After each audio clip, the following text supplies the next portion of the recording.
In India, a parliamentary system prevails.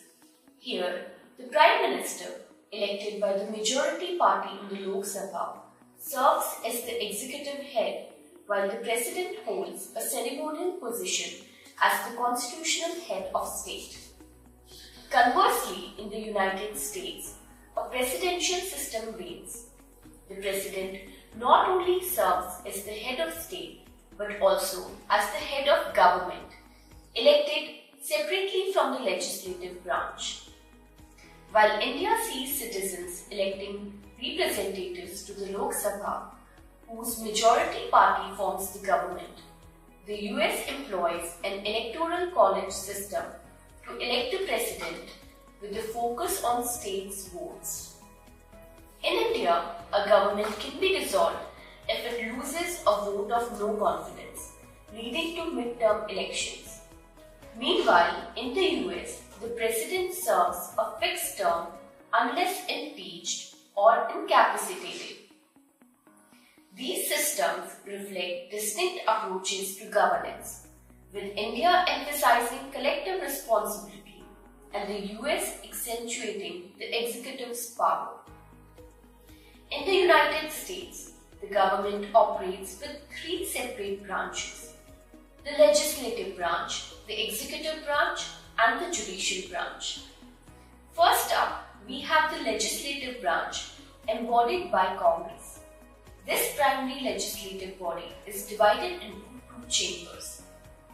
The Senate, the upper house, consists of 2 senators from each state, serving 6-year terms. They debate legislation, confirm presidential appointments, and ratify treaties. The House of Representatives, the lower house, is based on state population. Representatives serve 2-year terms, introduce and vote on bills, and represent their constituents. Moving on to the executive branch, where the president serves as the head. Elected every 4 years, the president enforces laws, makes foreign policy decisions, and appoints federal judges and executive agency heads.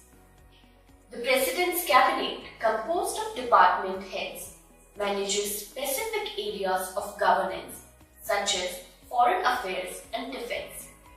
Lastly, we have the judicial branch, headed by the Supreme Court, the highest court in the land.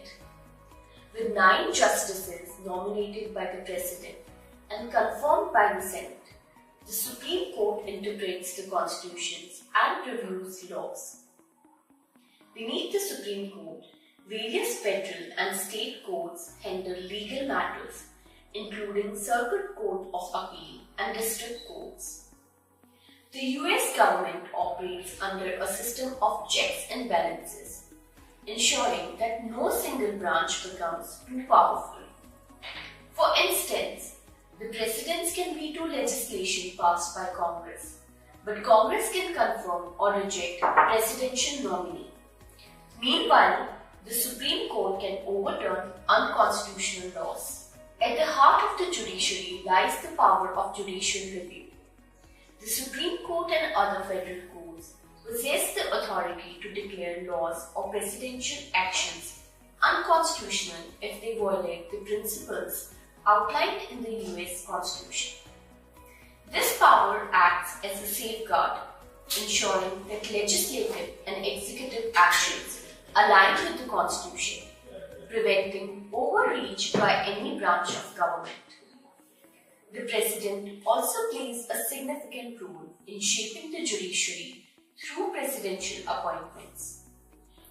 With the authority to appoint federal judges, including Supreme Court justices, the President influences the direction of the federal courts.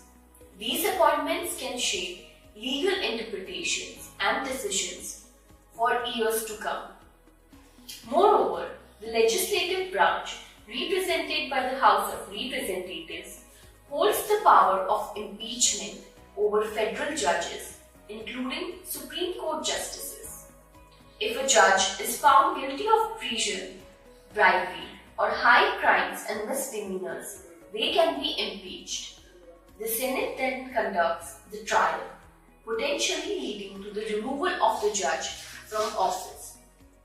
This process serves as a mechanism to hold judges accountable for their actions, reinforcing the principle of checks and balances within the judiciary.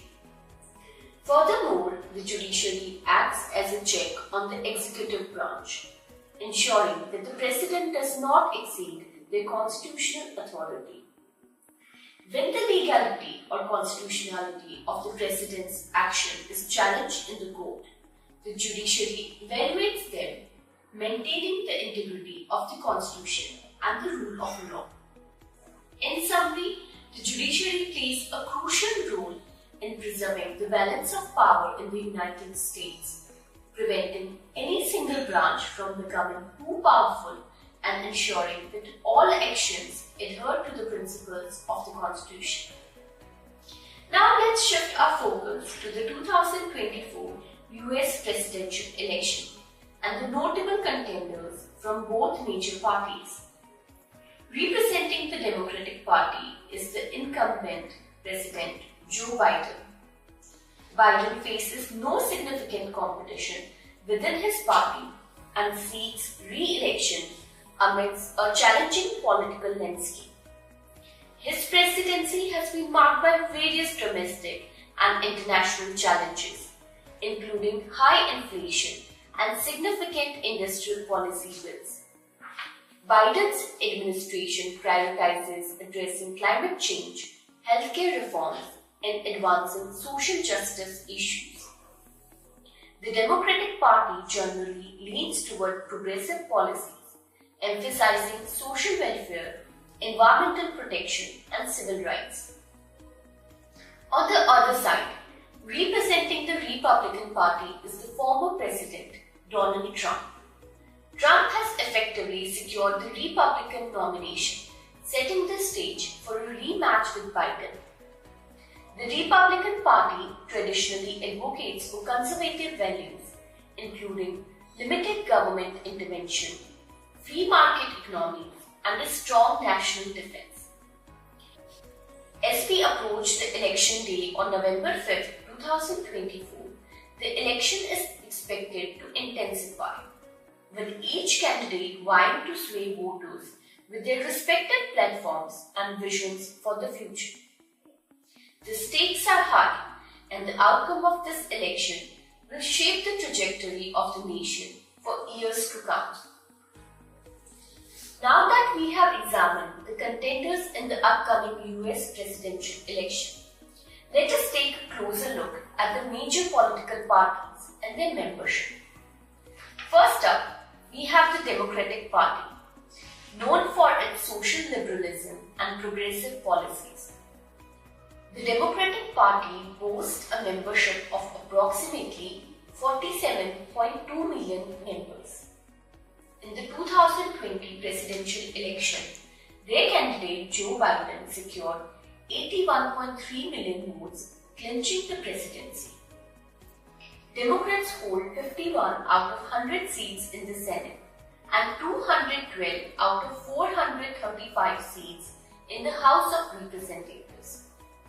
They lead in 3 out of 6 gubernatorial races and hold a significant portion of state legislative seats.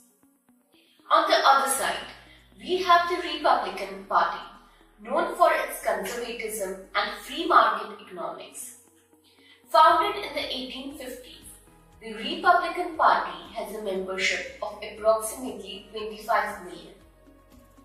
In the 2020 presidential election, their candidate Donald Trump received 74.2 million votes. Republicans currently hold 49 out of 100 seats in the Senate and 223 out of 435 seats in the House of Representatives. They lead in 28 out of 55 gubernatorial races and hold a significant portion of state legislative seats. It is important to note that besides the major parties, there are several third parties in the US political landscape, such as the Libertarian Party and the Green Party. While they have small memberships and limited electoral success, they contribute to the diversity of ideas in American politics. Remember, party membership can vary state by state, and the political landscape remains dynamic, with ongoing shifts in party dynamics and voter preferences.